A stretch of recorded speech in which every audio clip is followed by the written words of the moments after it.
पति ही परमेश्वर है, पति ही परमेश्वर है। पति अगर गुटखा खाकर आए तो उसके गुटखे की पीक ही प्रसाद है। पति अगर मारे तो उसकी मार ही आशीर्वाद है। और पति अगर शराब पीकर आए तो उसके शराब का नशा ही उसका ध्यान है। पति ही सब कुछ है। ईश्वर को जानना नहीं है, ईश्वर को समझना नहीं है, ईश्वर के ऊपर प्रश्न खड़े नहीं करने हैं, जिज्ञासा नहीं करनी है, बस ईश्वर का नाम जप करना है। ईश्वर का नाम जप करने से ईश्वर की प्राप्ति हो जाएगी, ये मेरा दावा है।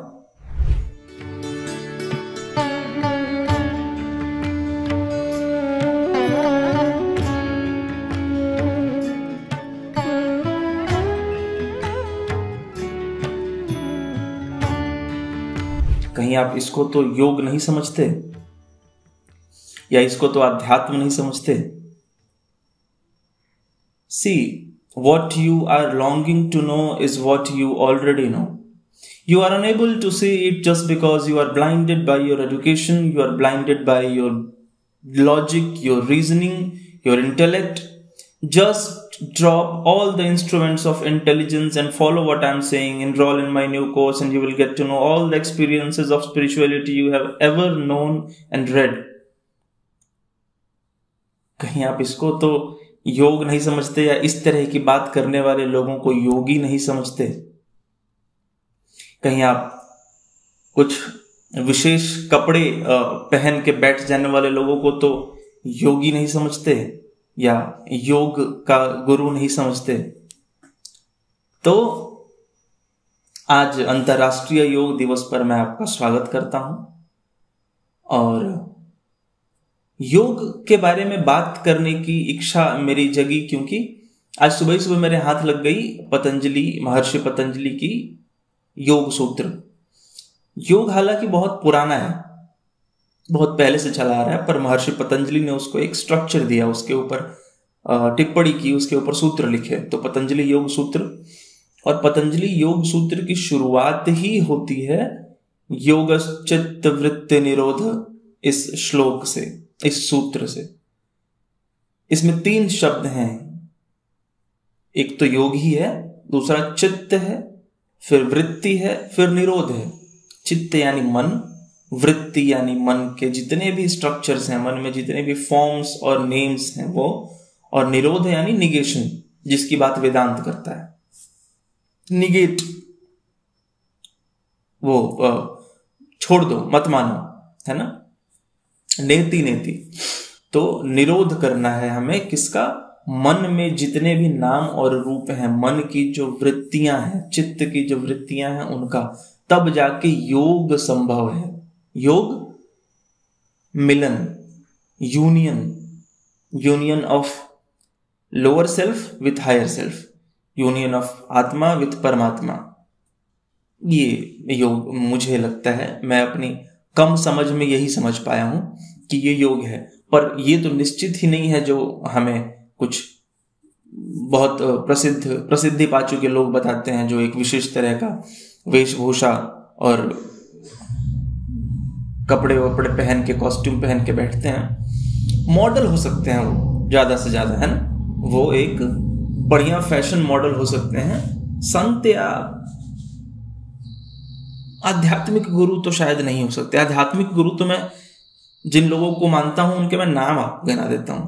मैं आध्यात्मिक गुरु मानता हूं रामकृष्ण परमहंस को, मैं आध्यात्मिक गुरु मानता हूं रमण महर्षि को, मैं आध्यात्मिक गुरु मानता हूं विवेकानंद को, मैं आध्यात्मिक गुरु मानता हूं कृष्णमूर्ति को, मैं आध्यात्मिक गुरु ओशो को भी मानता हूं।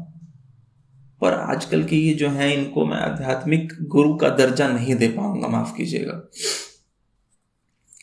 अध्यात्म आपको सीखना है तो आप कृष्ण से सीखिए, आप राम से सीखिए, आप महर्षि वशिष्ठ से, महर्षि ऋभु से सीखिए। कि इनसे सीखेंगे कि एक पर्टिकुलर तरह की दाढ़ी है, पगड़ी बांध ली है, भगवा वस्त्र धारण कर लिया है। कहीं आप इसको तो योग नहीं समझते कि हाथ को ऐसे ले जाकर यहां रखने से मस्तिष्क के जितने भी रोग हैं वो सब आपके हाथ में आ जाएंगे, और फिर आप हाथ को जाकर के सिंक में धो लीजिए तो सारे रोगों से मुक्ति हो जाएगी। कहीं इस तरह के प्रपंच को तो आप योग नहीं समझते। पहले तो योगा कुछ नहीं होता है, योगा योग होता है, यूनियन योग। तो ये सब योग नहीं है, योग यूनियन है, जिसकी बात महर्षि पतंजलि कर रहे हैं जब वो कहते हैं कि चित्त में जितने भी वृत्तियां हैं उनका निरोध करने से आपका यूनियन होगा, योग होगा, वो योग है। खैर, तो अंतर्राष्ट्रीय योग दिवस पर कुछ सूझा मुझे कि बोलना चाहिए, तो मैंने बोल दिया। एक और वजह है आज यहाँ आने की, मुझे मेरी ही एक किताब में से एक ये छोटा सा आर्टिकल मिला, ये एक छोटा सा आर्टिकल मिला है, हाँ, जो लिखा हुआ है दिसंबर 22 में। अब मेरी किताब में मिला है तो मैं मानता हूं कि मैंने ही लिखा होगा, हालांकि इसमें नीचे नाम भी मेरा लिखा हुआ है, तो मानने में कोई हर्जा नहीं है कि मैंने ही लिखा है। और नहीं भी लिखा हो तो क्या, अच्छा आर्टिकल है, पढ़ देना चाहिए।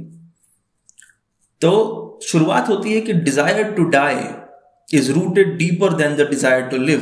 अच्छा, अब अगर मैंने ही लिखा है और 2022 में लिखा है तो हो सकता है कुछ ग्रामेटिकल एरर्स हों, कुछ शब्दों के चुनाव गलत हों, तो उसके लिए मैं माफी चाहूंगा। मैं बहुत कोई विद्वान नहीं हूं कि कोई गलती नहीं कर सकता, गलतियां हो सकती हैं। तो desire to die is rooted deeper than the desire to live. I know with absolute clarity that each and every cell of my body longs for dissolution and the state of permanent rest when I am in tune with nature. When I look outside, when I see a dancing tree, animals playing and chasing each other, birds tasting the depths of sky, rivers, deep and calm ocean, all of them pull me towards them. I find it difficult to remain confined in the small boundaries of my body, more appropriately, a cage. I don't know why, but there is something within me which is all the time restless and tired of living inside me. I can hear screams and I can sense a deep desire within me. Screams for freedom, desire to stop something. And what is more exhaustible and discomforting is that I do not know freedom from what and desire to stop what. Sometimes it becomes so overpowering and dominating that I physically start to cry. In direct and clear words, using all my intellect, what I am able to figure out is I want this physical existence to end, as it is not what I think life is. Life can't be this helpless and limited in so many boundaries, and the biggest boundary of all is the instrument of life itself, that is body and the mind. Sometimes when I am calm and my mind is free from all names and forms, I feel, or more appropriately, I see so many things which is not me passing, flowing through me. And I find myself a part of that flow. I become so light that I cease to exist. And I swear in the name of God, if it exists, which I do not believe, I swear in the name of God that nothing in this world is as blissful as that experience of nothingness, as that experience of dissolution. I must say that not to be is the highest possible reward of being. After walking so many years on this planet and after experiencing what life is, I have known that I do not know what life is. I am almost certain that I have been deluded by I don't know what, and the most scary thought to me is that someday I will stop to be without ever knowing what it meant to be alive. What life was, who was I, what was I, or was there any I at all? Impressed? मैं खुद से ही Impress हो गया। पता नहीं किस state of mind में लिखा होगा, पर अच्छा है। तो इसमें भी शायद योग की ही बात हो रही है, इसमें भी यूनियन की ही बात हो रही है कि ये जो लिखा है इस बंदे ने, मैंने लिखा होगा, मैं शायद अगर मैंने लिखा है तो शायद मैं तब चाह रहा होऊंगा कि यूनियन हो जाए, किसी से मिल जाऊं मैं, योग हो जाए। तो योग बहुत खूबसूरत शब्द है, पर इसको मलिन, पोल्यूट, कॉन्टामिनेट कर दिया है कुछ लोगों ने। आप जब भी कोई आध्यात्मिक शब्द सुने या धार्मिक कॉन्सेप्ट आपको बताया जा रहा हो, तो आप प्रेफर करें कि या तो बहुत ऑथेंटिक हो, कोई मतलब रिलायबल हो, क्रेडिबल हो, उससे सुने, या अपनी बुद्धि का, अपने ज्ञान इंद्रियों का प्रयोग करके स्वयं पुस्तकों तक जाएं, ग्रंथों तक जाएं, स्क्रिप्चर्स को पढ़ें और जिन्होंने लिखा है उनसे समझने की कोशिश करें ना कि ये जो कुछ भी बोल रहे हैं, और मैं भी जो बोल रहा हूं मैं अपनी समझ से बोल रहा हूं, मेरी भी बात पे भरोसा करना मूर्खता है। मैं जो बोल रहा हूं वो मेरे कुछ लिमिटेड नंबर ऑफ न्यूरॉन्स हैं, उनको प्रोसेस करके ही, उनसे प्रोसेस करके ही बोल रहा हूं, तो गलत होने की संभावना तो यहां भी है। महर्षि पतंजलि जब योग की बात करते हैं तो वो अष्टांग योग की बात करते हैं। वो कहते हैं कि योग तक पहुंचने के लिए एक मार्ग है, अष्टांग मार्ग जिसको कहते हैं, वो अष्टांग योग है ना।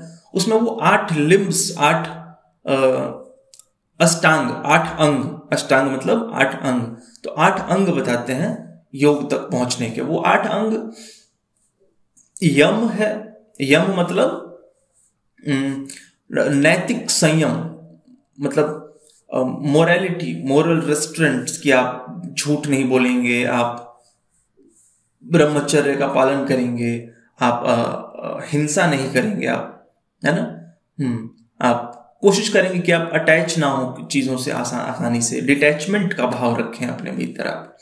तो ये यम है। दूसरा नियम है। नियम नाम से पता लग रहा है, नियम यानी डिसिप्लिन, सेल्फ डिसिप्लिन। कभी भी कुछ भी कर रहे हैं, माई लाइफ माई स्टाइल, ये अष्टांग योग का मार्ग नहीं है।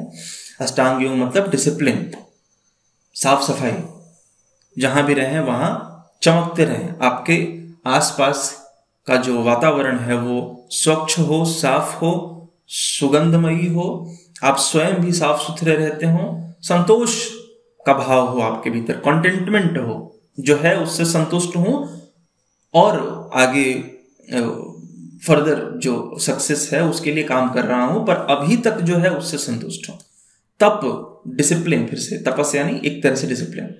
और स्वाध्याय, self studies must, self studies must, स्वाध्याय करना बहुत जरूरी है। वैसे आजकल मैं ये किताब पढ़ रहा हूँ, पागल खाना ज्ञान चतुर्वेदी की, बहुत क्लिष्ट है, बहुत आसान नहीं है पढ़ना इसको, पर कोशिश कर रहा हूं कि पढ़ूं।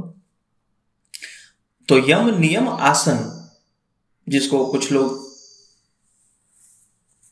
लोग पूरा योग कहते हैं, योगा है ना, आसन, पैर घुमाइए, सर घुमाइए, हाथ घुमाइए, वो एक अंग है योग का, वो पूरा योग नहीं है। आसन, प्राणायाम, प्राणायाम यानी प्राणों का आयाम, प्राण यानी ब्रीथ, श्वास, तो इसका आयाम, कंट्रोल योर ब्रीथ, है ना, अनुलोम विलोम करिए या जो भी प्राणायाम, जिस भी तरीके से जो भी टेक्निक्स हैं, तो प्राणायाम है। यम, नियम, आसन, प्राणायाम, प्रत्याहार, प्रत्याहार यानी इंद्रियों के वश में नहीं रहना है। आंखें तो कुछ भी दिखाएंगी, तो क्या आप कुछ भी देखेंगे? जीभ तो कुछ भी खाने को कहेगा, तो क्या आप कुछ भी खाएंगे? त्वचा तो कहेगी कि मुझे स्पर्श चाहिए, रोज चाहिए, दिन में 10 बार चाहिए किसी व्यक्ति का या किसी चीज का, तो क्या आप करेंगे? मुंह तो है, तो कुछ भी बोलने को आएगा, तो क्या आप बोलते रहेंगे? मतलब जो सेंसेस हैं आपके, ज्ञान इंद्रियां, कर्म इंद्रियां, उनको नियंत्रित करना, उनको कंट्रोल करना, ये प्रत्याहार। धारणा, धारणा यानी concentration, concentration not on something, concentration not on studies, concentration not on earning money, concentration not on watching movie or whatever you are doing, not concentration in a limited way, concentration as a whole, मतलब हर वक्त concentration है, हर चीज पे concentration है, पैनी दृष्टि, जो भी देख रहे हैं फुल कंसंट्रेशन के साथ देख रहे हैं, कुछ भी छूट नहीं रहा नजरों से, है ना, एकदम कंसंट्रेटेड है। कंसंट्रेटेड रहना किसी विषय को लेकर नहीं, सब कुछ को लेकर। धारणा, ध्यान, धारणा के बाद आता है ध्यान। ध्यान का अर्थ है कि कंसंट्रेशन, ऐसा कंसंट्रेशन जिसमें विचार ना आए। मतलब आप अगर एक वृक्ष को देख रहे हैं, जैसे कृष्णमूर्ति कहते हैं कि have you ever seen a tree, क्या आपने कभी किसी वृक्ष को देखा है ध्यान से? आप जब वृक्ष को देखते हैं तो वृक्ष का कॉन्सेप्ट आ जाता है आपके मन में कि अच्छा ये आम का पेड़ है, हाँ हाँ इसमें आम लगे हैं। नहीं, आप जब वृक्ष को देखें तो विचार शून्य होकर देखें, मन शांत हो, मन में कोई वृत्ति ना हो, मन शून्य में हो, कोई तरंग ना उठ रहा हो मन में। तो कंसंट्रेशन जिसमें कोई थॉट का फ्लो ना हो, कंसंट्रेशन जिसमें स्पेस और टाइम का इन्वॉल्वमेंट ना हो, उसको ध्यान कहेंगे। तो यम, नियम, आसन, प्राणायाम, प्रत्याहार, धारणा, ध्यान और समाधि। समाधि डिसोल्यूशन, ब्लिस, यूनियन, योग, है ना, आखिरी चरण है, आखिरी अंग है अष्टांग योग का। तो समाधि, ये है अष्टांग योग का मार्ग जो महर्षि पतंजलि ने बताया। और कुछ तो नहीं है मेरे पास बोलने को, तो आज अंतर्राष्ट्रीय योग दिवस पर यही समापन करते हैं। ये वेशभूषा मेरी नहीं है, ये तो मैं बस सांकेतिक था, अगर आप समझ गए तो अच्छी बात है। ठीक, ये मेरी वेशभूषा, हालांकि ये भी सांकेतिक था, पर ठीक, धन्यवाद।